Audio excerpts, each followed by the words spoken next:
கிளிநொச்சி சாந்தபுரம் கிராமத்தில் குளத்தை அண்டிய கிராம வெகம அபிவிருத்தி என்னும் திட்டத்தை ஆரம்பித்து வைக்கும் நிகழ்வு இன்று ஞாயிற்றுக்கிழமை இடம்பெற்றது. கடற்தொழில் நீரியல் வள அமைச்சர் மஹிந்த அமரவீர கிளிநொச்சிக்கு விஜயம் செய்து கிராம வெகம என்ற இந்த அபிவிருத்தி திட்டத்தை ஆரம்பித்து வைத்தார். இதன் பின்னர் உரையாற்றிய அமைச்சர் மஹிந்த அமரவீர தென்னிலங்கை மீனவர்கள் வடபகுதிக்கு அத்துமீறுகின்ற செயற்பாடுகள் குறித்து தமக்கு அதிகளவிலான முறைப்பாடுகள் கிடைக்கப்பட்டிருப்பதாகவும் கூறினார். தென்னிலங்கை மீனவர்கள் இப்பகுதிக்கு வருவது தொடர்பாக தொடர்ச்சியாக எம்மிடம் முறைப்பாடுகள் கிடைக்கப்பட்டு வருகின்றன.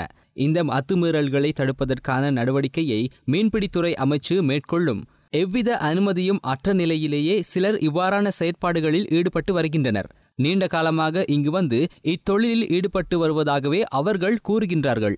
எவ்வாறாயினும் இந்த அத்துமீறல்களை வரையறைக்குள் கொண்டு வரவும் அத்துமீறல்களை தடுப்பதற்கும் தேவையான நடவடிக்கைகளை நாங்கள் மேற்கொள்வோம். இதேவேளை எதிர்வரும் செப்டம்பர் மாதம் அளவில் ஸ்ரீலங்கா இந்தியா மீனவ பேச்சுவார்த்தை ஆரம்பமாகவிருப்பதாகவும் அமைச்சர் மஹிந்த அமரவீர இந்த நிகழ்வின் போது தெரிவித்தார். இந்திய மீனவர்கள் ஸ்ரீலங்கா கடற்பரப்பிற்குள் நுழைந்து சட்டவிரோத மீன்பிடி நடவடிக்கையில் ஈடுபடுகின்ற விவகாரத்தில் ஸ்ரீலங்கா அரசாங்கத்தின் தீர்மானத்தில் எவ்வித மாற்றமும் இல்லை. இவ்வாறு ஈடுபடுவோரை கைது செய்வதற்கான உத்தரவும் ஏற்கனவே பிறப்பிக்கப்பட்டுள்ளது. கைதுகளும் இடம்பெற்றே வருகின்றன. இவ்வாறு கைது செய்யப்படும் மீனவர்களை இங்கு தடுத்து வைப்பதற்கான நோக்கம் எமக்கில்லை. ஆனால் அவர்களது படகுகளை அரசுடைமையாக்குவோமே தவிர அவற்றை விடுவிக்க மாட்டோம். வடக்கு மீனவர்களைப் போன்றே இந்திய மீனவர்களால் எமது நாட்டிற்கும் பாரிய பாதிப்பு ஏற்படுகின்றது. இந்த நிலையில் மீனவ பிரச்சினைக்கு தீர்வு காண்பதற்காக இந்திய அரசாங்கம் பேச்சிற்கு வருவதற்காக எமக்கு அழைப்பு விடுத்துள்ளது. இதற்கமைய எமது மீனவ பிரதிநிதிகள் மற்றும் வடமாகாணத்தை பிரதிநிதித்துவப்படுத்தும் மீனவ பிரதிநிதிகளும் எதிர்வரும் செப்டம்பர் மாதம் அளவில் இந்தியாவிற்கு சென்று பேச்சுவார்த்தையை நடத்துவார்கள்.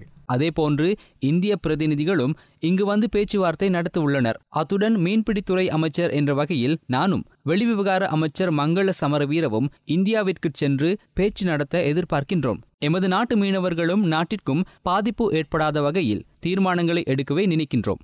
இதற்காக இந்திய மத்திய அரசாங்கத்துடன் சிறப்பான பேச்சுவார்த்தை நடத்தப்படும் எனவும் நம்புகிறோம்.